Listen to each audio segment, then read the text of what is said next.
بسم الله الرحمن الرحيم والصلاة والسلام على سيدنا محمد وعلى آله وصحبه وسلم. marka ugu horeysa maanta waxaan halkan isugu yeeray oo shir saxaafadeed aan ku qabtay oo aan kaga hadlayo arrimo bariyahan dambaba ka socday magaalada Boorama gobolka Awdal oo ku saabsan khilaaf dhaqan ee ka taagan ku saabsanaa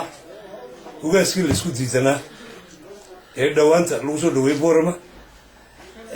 kaas oo run ahaantii khilaaf dhaqan uu ka taagan yahay laamiga welina aan wax hal aw laga gaadhaanay jirin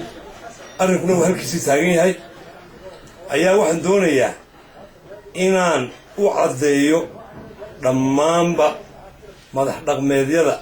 meel kastoo ay joogaan hadday Somaliland joogaan hadday Ethiopia joogaan haddii ay Djibouti joogaan iyo haddii Soomaaliya joogaanba madax dhaqmeedyada dhammaantood aan u caddaynayo aan leeyahay arrinkaasi waa arrin khilaaf oo aan loo dhannayn marnaba aan loo dhannaan waxaanan caddaynaynaa in dariiqadii saxda ahayd ee loo baahnaa in la mariyo dhaqanka laga leexiyey arrimuhuna sidii aan horeba u sheegnay ay imiga ku soo biyashubteen in la siyaasadeeyo oo dhaqankii siyaasad la geliyo taasi oo ay noo caddaynaysa maalintii soo dhaweyntu ay dhacaysay inay ka soo qayb galeen siyaasiyiin xisbiga udub ee muxaafidka ka jiray magaalada mucaaridka siyaasiyiintiisi ay ka soo qayb galeen halkaana ay ku sheegeen arrimo siyaasadeed halkii looga baahnaa dhaqan waxay caddeeyeen inuu arrinku arrin siyaasadeed yahay oo xukuumadda wax lagaga sheegay oo maaragtay la caddeeyey inuu arrin siyaasadeed waxay caddeeyeen in markii ay shir lahaayeen maalintii ka horreysay ayna ku goosteen in arrinkaa kasoo qayb galaan arrinkaasi arrin siyaasadeed buu noqday arrin dhaqan maaha haddaanu nahay madax dhaqmeedyadii gobollada Awdal Gabiley iyo Salal waxaan u aragnaa arrinkaasi inaanu dhaqankii ahayn talooyinkii la soo jeediyey ee marka dhaqan laga hadlayo in la isugu yimaado dhaqanka oo marka shay la caleemsaarayo ama la dooranayo in dhaqanku ay isku yimaadaan oo la isku baxo oo la lafaguro arrinkii in laga leexday arrinkiina laga leexiyey sidii aanu sheegnay in arrinkii iskugu biyashubtay siyaasad waxaa kaloon doonayaa inaan u caddeeyo dadweynaha guda iyo dibadba inaan marnaba waxyaabaha ay ku sheekeeyaan imiga inta kolba tuugo la iskugu tago meel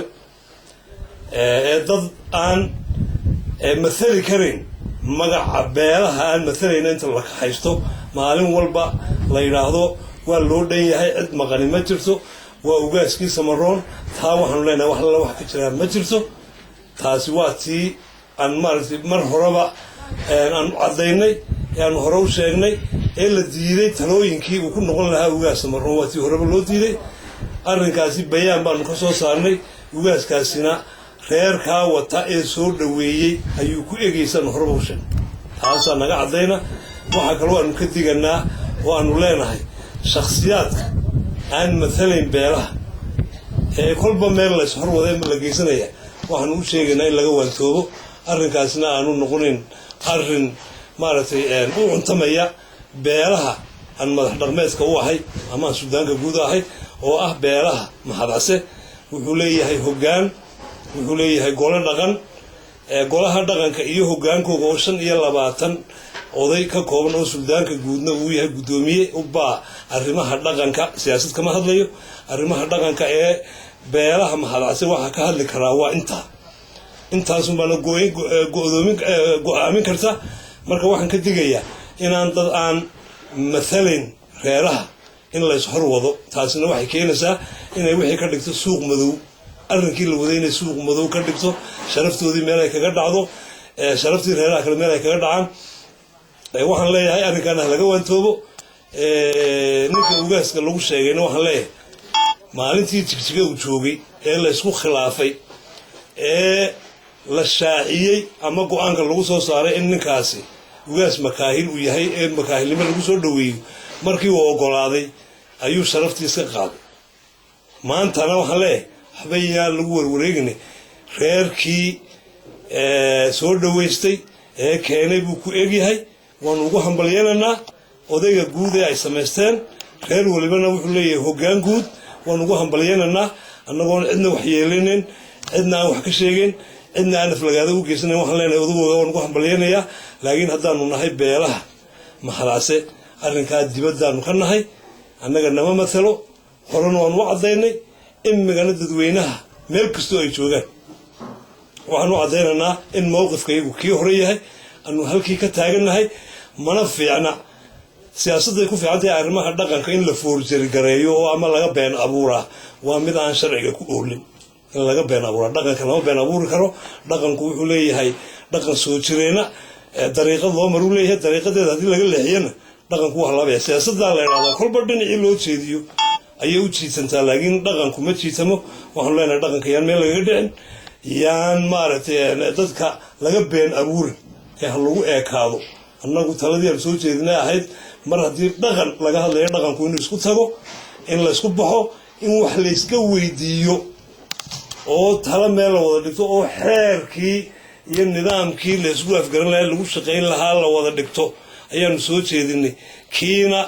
waxa cad in laga leexday waa arrinkii la siyaasadeeyey ilaa imikada aynu joognana weli tii lagu socdo waa arrinku halkiisii ka socdo wuu siyaasadaysan yahay ragga maalin walba joornaalada ama websaydyada wax ku qoraya ee been abuurka wadana waxaan leeyahay dhaqanka lagama been abuuro dhaqanku waa dhaqan soo jireena dhaqanku isku yimaadaa madax dhaqmeedyuu leeyahay cuqaal buu leeyahay nabadoonnuu leeyahay raggaasi ubaa dhaqanka ka talin kara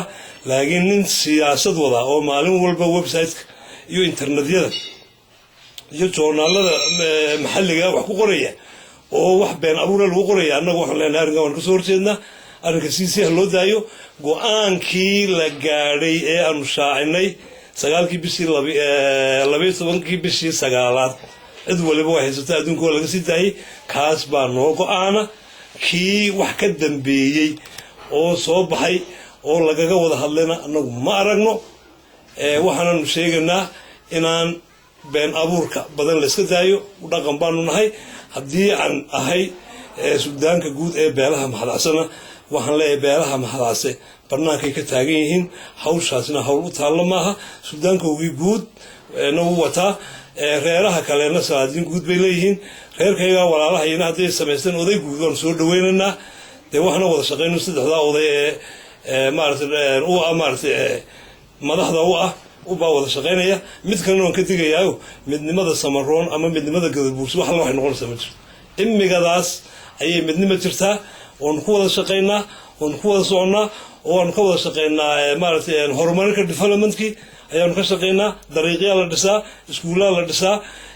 jaamacadaha dhulka ka socda waxaasoo dhan waxay ku wada socotaan midnimadayada iyo midnimada samaroon midnimo gadabuursi oo burburaysa iyo midnimo cusub oo lasoo kordhinaya ma jirta yaan dadka siyaasad lagu wareerin yaa la jaha wareerin waxaan leenahay khalkhalka ha laga daayo ummadda khalkhalka lagu abuurayo gadabuursi ama samaroon markii hore midnimuu lahaa midnimadiisiina waa sideedii waa muqadas wax burburinayaana ma jiro laakiin dhagaxa lagu soo dhex tuurayo ee lagu kala dayrinayo ha la joojiyaan sideedii bayna u socotaa dadkana waxaan u sheegayaa nabadgelyada iyo amnigu waa heer sare wax dhibaato oo jiraa ma jirto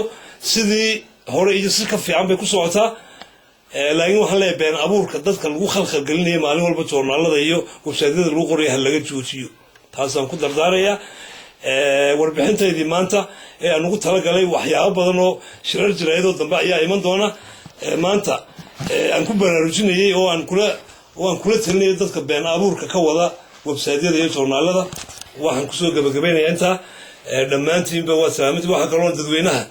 aan u sheegayaa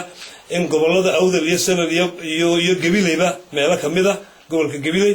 ay abaaro ay soo food saareen oon maalin dhaweydna baaq qayladhaan aan u soo jeedinay waxaan u soo jeedinaynaa dhammaanba hadday xukuumad tahay haddii ay tahay dadweynaha kala duwan ee saddexdaa gobol ee aan soo sheegay iyo guud ahaanba somalilan dadka maaragtay u dhashay inay taakula degdega la soo gaadhaan dadweynaha abaaruhu ay ku haleeleen saddexdaa gobol waqooyiga gobolka gabiley meelo ka mid a iyo degmada sayla meelo ka mid a iyo degmada luuhiya meelga haba kala daraadaan waxaan leeyahay dadkaa walaalahoodna sida ummadda kaleba loo taageerayo ha u soo taageeraan ilaahayna waxaan uga rajaynayaa dadka abaaraha ay hayaan inuu ilaahay ka soo furto ilaahay baa gacantiisa lagu dhargaa oo raxmadda iyo roobka u shubo si ay uga baxaan abaaraha maanta ku habsaday intaasina waxaan kaga faa'iideysanayaa maaragtay shirkan jaraa'id waad mahadsantihiin intaasaan kusoo gabagabaynayaa wasalaamu calaykum waraxmatullahi